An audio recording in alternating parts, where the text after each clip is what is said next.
এখন যাব হচ্ছে সরিষার ক্ষেত দেখতে এবং সরিষার ফুল কত সুন্দর ফুটে আছে তা দেখব। সামনে এগেই, এটা যাওয়ার রাস্তা। এখান দিয়ে ক্ষেতের মধ্যে যাচ্ছি।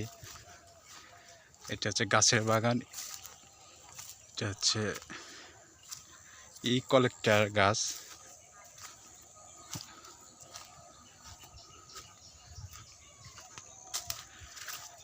তারই সামনে আছে হচ্ছে সরিষার ভুঁই। এই যে দেখেন, পুরো চড়া সরিষার আবাদ করেছে। কত সুন্দর সরিষা এবার হয়েছে আপনাদের দেখায়। সরিষার ফুল আগের চেয়ে অনেক কমে গেছে, কারণ আমি এর আগেও এখানে আইছিলাম, তখন অনেক ফুল দেখতে পাইছিলাম, কিন্তু এখন আর ওরকম ফুল দেখা যাচ্ছে না, কারণ ফুলটা শেষ হয়ে যাচ্ছে। দেখি ফুলটার কারণেই আসা এখানে, কারণ সরিষার ফুল দেখতে অনেক ভালো লাগে। এটা আমার না, এটা সবারই।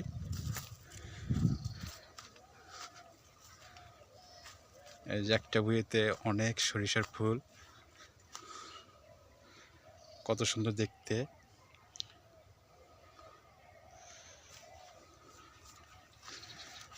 দেখার মতন সকাল সকাল আসলাম এই সরিষার ফুল দেখতে। যদি সরিষার ফুল বেশি যদি না দেখি তাহলে তো মন ভালো লাগবে না, কারণ আগের চেয়ে অনেক সরিষার ফুল কমে যাচ্ছে।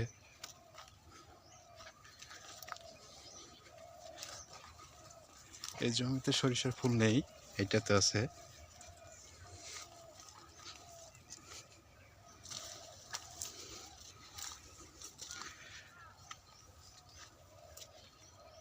জমির আইলের উপর দিয়ে অনেক নেউর, আমার পাওয়াটা ভিজে যাচ্ছে নেউরের কারণে।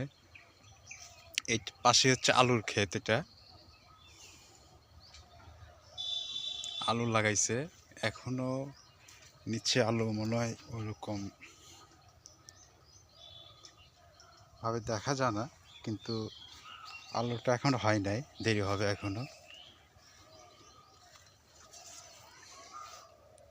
কি সুন্দরভাবে ড্রেন করে দিয়েছে, তার মাঝখান দিয়ে আলুর গাছ।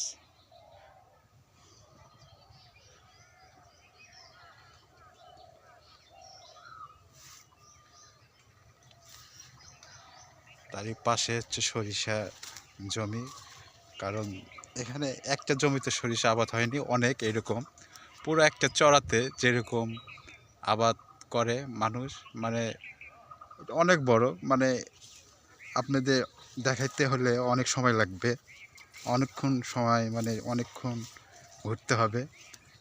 পা ভিজে যাচ্ছে নেউরের কারণে।